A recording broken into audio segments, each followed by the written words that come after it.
bienvenue à tous. Aujourd'hui dans la presse, une crise de confiance dans laquelle la peur et le doute occupent la première place.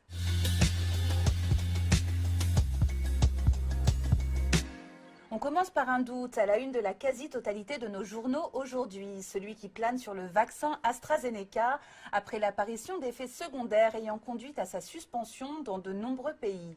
Lundi soir, Emmanuel Macron a finalement pris la décision de suspendre également les injections de ce produit à titre préventif en attendant les conclusions de l'Agence européenne des médicaments qui devrait statuer demain sur la poursuite ou non de son utilisation.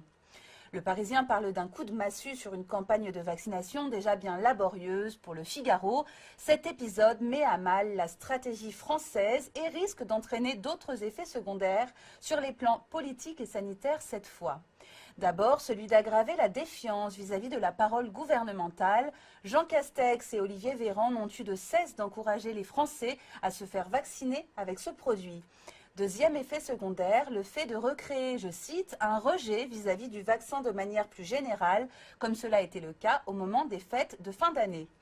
Cette décision est uniquement politique, fustige Yves Buisson, président du groupe Covid à l'Académie nationale de médecine. Aucun élément sérieux, tangible, objectif ne permet de la soutenir, tempête-t-il dans le Parisien. Une situation astracadabrantesque selon Libération qui s'inquiète également des conséquences dévastatrices de cette psychose collective dont les éléments de preuve sont minces ou inexistants. L'Agence européenne du médicament continue même d'affirmer que les avantages du vaccin l'emportent nettement sur ses risques, souligne Alexandra Schwarzbro. À l'heure où le virus reprend de la vigueur, poussant nombre de pays et peut-être demain la France à reconfiner, tout retard dans la campagne de vaccination se révélera meurtrier, déplore l'éditorialiste.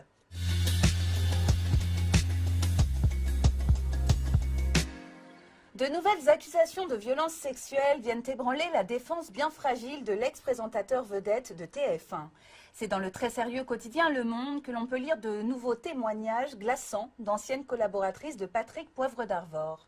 Une journaliste rapporte « C'était impensable de ne pas passer à la casserole, mais tout autant impossible de le dire.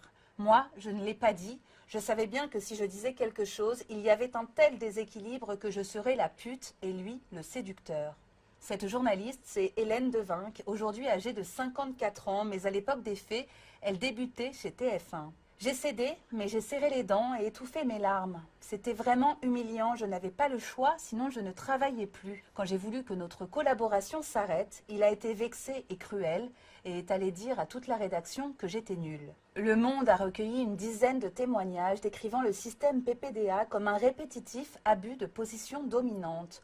Tout le monde savait, affirment d'anciens salariés de TF1. Pourtant, contactés par la rédaction, les anciens dirigeants de l'époque, comme Étienne Moujotte, Robert Namias ou Xavier Couture, n'ont pas souhaité s'exprimer sur une affaire en cours.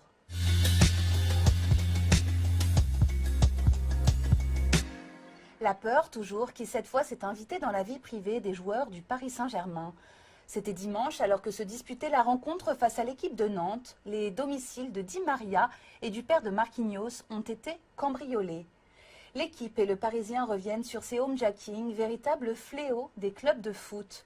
Pour Di Maria et Marquinhos, le traumatisme et l'impuissance qui en découlent sont d'autant plus importants qu'ils ont déjà été victimes de tentatives de vol à leur domicile par le passé. Tout comme Thiago Silva et Choupo-Moting, dont les cambrioleurs, eux, viennent d'être renvoyés devant le tribunal correctionnel.